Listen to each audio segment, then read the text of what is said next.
Hi అండి. నేను నా మాట విజయ్. నేను ఎన్ని వీడియో రికార్డ్ చేయలేదు ఎందుకంటే ఫోన్లు ఇక్కడ సెల్ ఫోన్ కౌంటర్లు ఇచ్చాను. నేను పగులుతున్న కొండ, అదే దుర్గమ్మ కొండ సగానికి చీరి కొండలు బండలయ్యి కుప్ప కూలిపోతాయని చెప్పాను కదా. ఈ ఓంకారం ఉన్న కొండే కూలిపోబోతుంది. ఆ కృష్ణానదిలో పడుతుంది, పోయి మొత్తం సగానికి చీలిపోతుంది కొండ. ఇది తథ్యము. ఇది కాలజ్ఞానం ప్రకారం జరగబోయేది. నెక్స్ట్ చూడండి, చుట్టూ ఫారెస్ట్. ఇది మొత్తము అమ్మవారి టెంపుల్.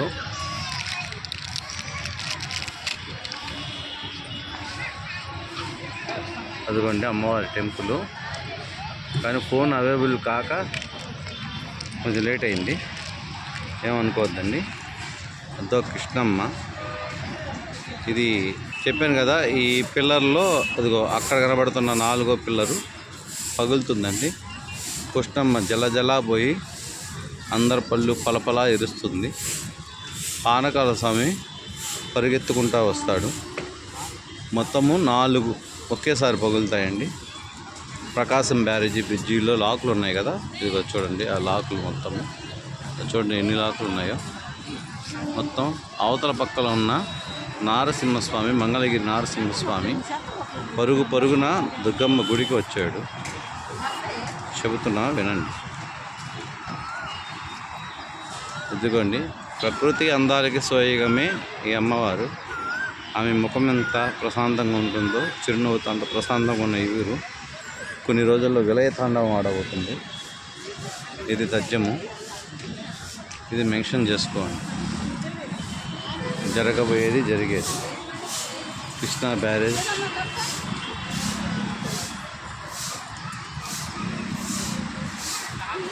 ఓకేనా.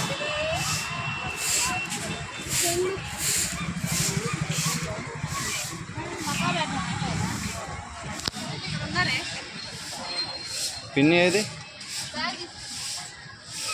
ప్రజాత పంపి మన అక్కడ ఉంటా.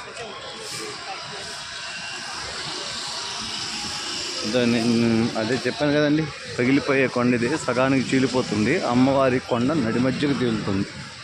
అమ్మవారు ఆగ్రహించి ఇక్కడి నుంచి పోయి కందిమల్లాయపల్లి, అంటే బనగానపల్లి దగ్గర, యాగంటికి దగ్గర సమీపంలో ఉన్న కందిమల్లాయపల్లికి చేరుతుంది. అక్కడున్న బసవన్న కోపంతో రెంకెలేసి గండ్రగొడ్డలతో 21 అశ్వముల్లో కలిగిన నుదుటి కొమ్మితో ఉన్న అశ్వములు యాగంట నుంచి ఉద్భవిస్తాయి. 116 అడుగుల ఎత్తులో ఉంటాయి. ఇదే అమ్మవారి ఎడమ చేతి వాటానున్న కొండ. కొంచెం గమనించండి. ఇక్కడ విపత్తులే తప్ప ఏమీ లేవు. ఇక్కడ అమ్మవారు సైతము అందరినీ కటాక్షిస్తుంది.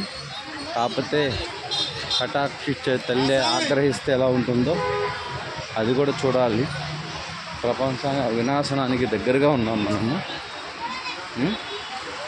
చూడండి, కృష్ణమ్మ ఎప్పుడెప్పుడు వస్తానక్క పైకి అని అడుగుతున్నట్టుంది. చుట్టూ శ్రీశైల మల్లన్న కన్నీళ్లు కార్చాను.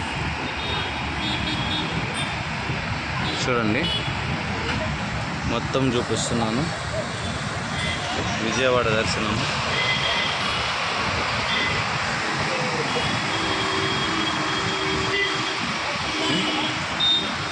చూసుకుంటున్నారు కదండి.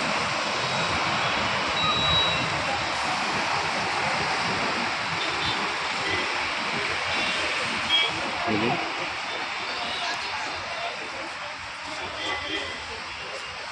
తల్లి ముక్కుబొడ కోసం కృష్ణమ్మ ఎదురు చూపులు.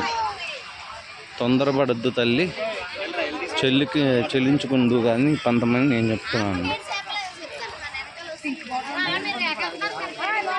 చూసారు కదండి, ఇలా ప్రకృతి అందాలతోటి శోభిల్లుతున్న మహాతల్లి, కనక వర్షం సైతం కురిపించగలిగే తల్లి కనకదుర్గమ్మ తల్లి. చూసారుగా, ఇది దివ్యక్షేత్రము, పుణ్యక్షేత్రము. పాప సర్ప గురు దైవ పితృ సకల దోషాలను నివారించే పీఠము అమ్మవారికి 7 హస్తములతో ఉన్నది ఈ గుడిలో ఉందండి. అది ఎవరికీ తెలియదు ఇంతవరకు. ఇక్కడ పౌరోహిత్యం చేస్తున్న బ్రాహ్మణులకు కూడా తెలియదంటే మీరు ఆశ్చర్యం పొందాల్సిందే. నేను చెప్పేది నిజమండి. ఆ గృహ అమ్మవారి వెనక భాగంలో ఉంటుంది. ఆ గృహ అక్కడికి ఎవరిని అలౌట్ చేయడం కాదు, అసలు వెళ్ళడానికి వాళ్ళకి దారి తెలియదు. నేను ఇంతకుముందు వెళ్ళాను.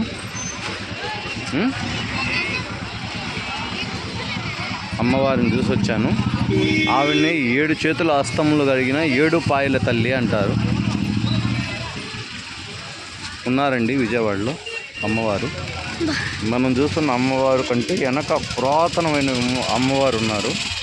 అట్లాగే ఇంకో విషయం, నిజంగా అర్జునుడు పాశుపతాస్త్రాన్ని పొందింది కూడా అక్కడేనండి. అవే రోకలిగాను అమ్మవారి విగ్రహంగాను కనిపించడం జరుగుతుంది మనకి. కానీ అది చూపించరు, ఎవరికి తెలియదు. అదండి విషయం.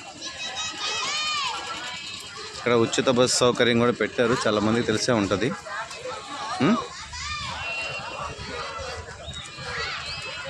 సరేనా?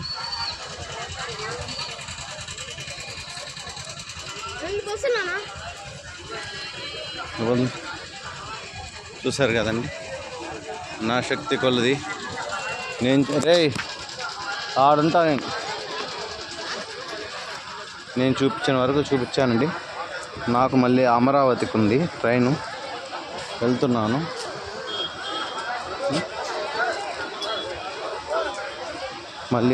మళ్ళీ కలుస్తాం. కరెక్ట్గా నేను మళ్ళీ 5:30 కల్లా రైల్వే స్టేషన్కి రీచ్ అవ్వాలి. అంతే, ఇంకేం లేదండి. ప్రశాంతమైన వాతావరణం కోసం, అంత మించి ఇంకేం లేదు. ఏం పిలవలేదురా, కూర్చున్నాం అంతే, ఇంకేం లేదు. సరేనా? అమ్మవారిని చూపించలేదని అనుకోవద్దండి. తల్లి కనకదుర్గమ్మ అనుకుంటే తెలంగాణ వాళ్ళకి ఎల్లమ్మ, దుర్గమ్మ, మైసమ్మ, పోచమ్మ అన్నీ ఆవిడేనండి. సకల దేవతలు ఆమె హస్తరూపంలోనే ఉంటాయి. దశమహావిద్యలు ఆవిడేనండి. అన్నీ ఆవిడే. నమ్మి కోరిస్తే బంగారం ఆవిడ. దయగల తల్లి. ఆమె చిరునవ్వుతోటే సకల దోషాలు పోతాయండి. ఆ ముఖ వచ్చస్సు అటువంటిది. సరే, నేను చెప్పాల్సింది చెప్పానండి. తర్వాత మీ ఇష్టం. తదాస్తు.